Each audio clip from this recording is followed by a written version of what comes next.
Mary, I hope so.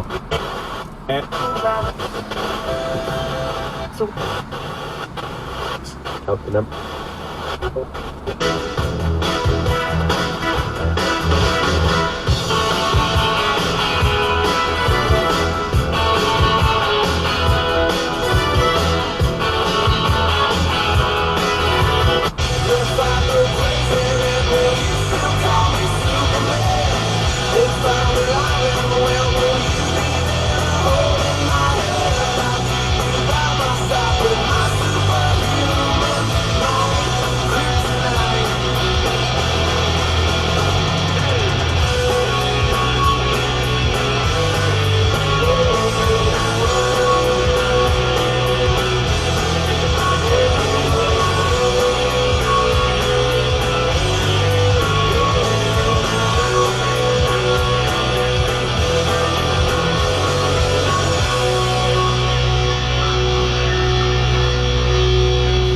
HJY, your home of rock and roll, Doug and Scarpetti. It's Thursday. We are very close to the end of the week. So close. I can taste it. Not close enough. No, it's dragging this week. I told you that the other day. It seems like this week is just saying to us, oh yeah, you got a 4-day weekend coming up? Well, I'm going to make this last as long as possible. Suffer, sucker. Exactly, but it'll be okay. Once it's underway, I'll be excited. We've got Pan on the horn. He's going to give us a breakdown of what to expect at the beaches because we do the surf and beach report every day, twice a day.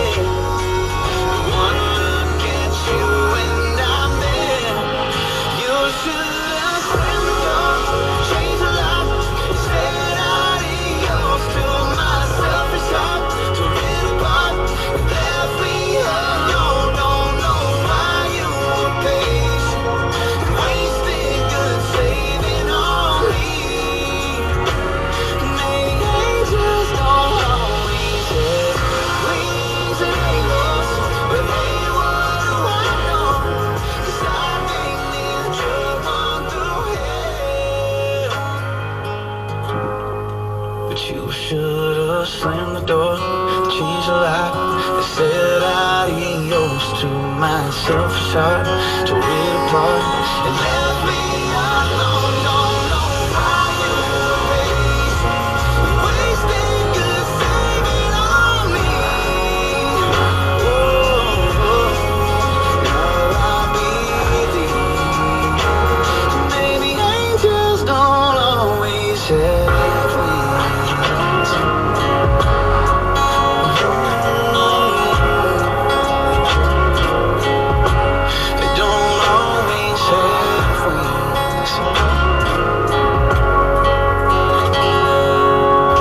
Country 98.1.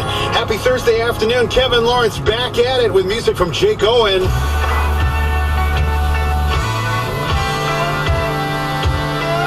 got one that'll take to a honey hole where the boogie will always bite, and one that's a shortcut to anywhere as long as you ain't short on time. I've been down every one in this county at least a couple thousand.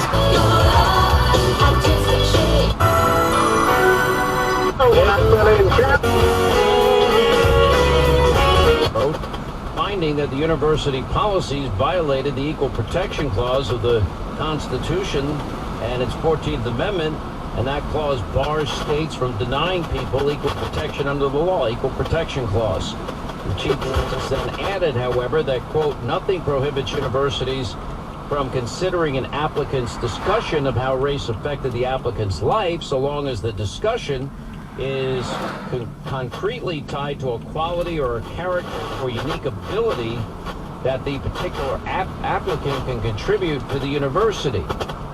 Justice Clarence Thomas wrote a concurring opinion that the school's affirmative action admissions policies violate the face of our colorblind Constitution.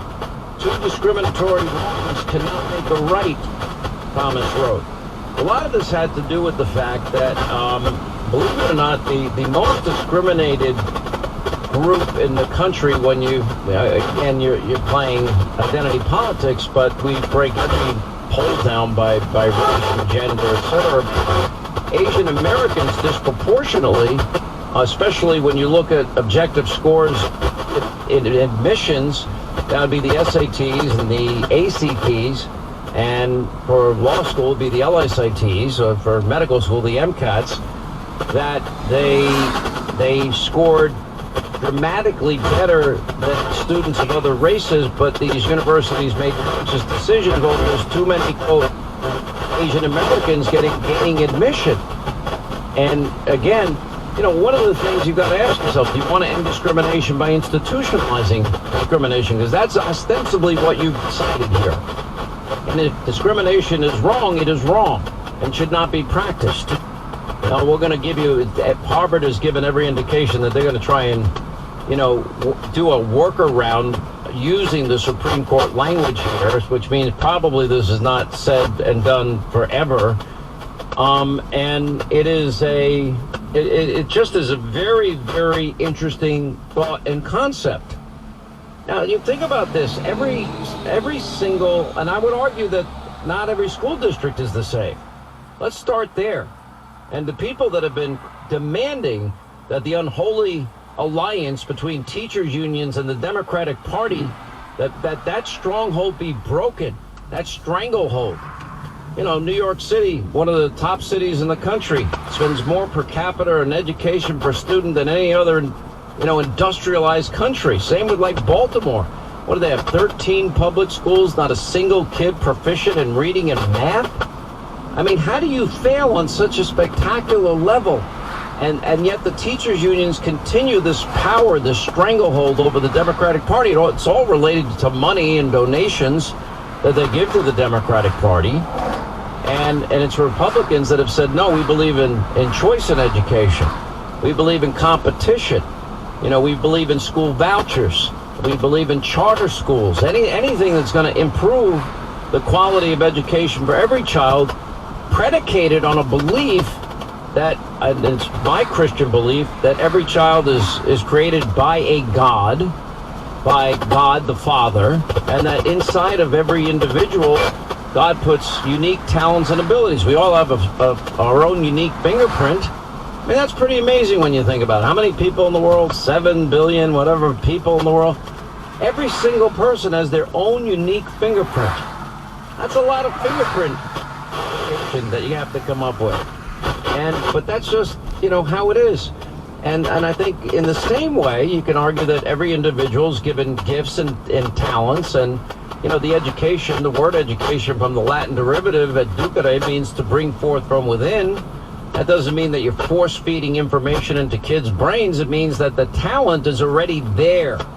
And in the right environment, providing the sunlight and the water and the food and the nourishment, that any child can flourish and become the person that God created and intended to be in life. But unfortunately, we rip the rungs of the ladder out from underneath so many kids by denying them what is the ladder to success in this country, which is education.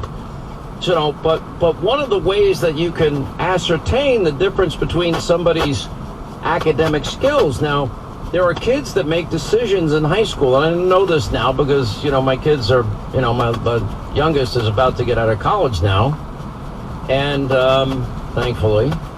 But by the way, parenting does not end. If you are like me and you foolishly believe that your kids would graduate college and your job is over, then you are as dumb as I am, because that's what I actually thought one day. Maybe I was applying too much of my own life experience to this equation, because I've been pretty much independent and on my own and doing whatever the hell I want since I'm 10.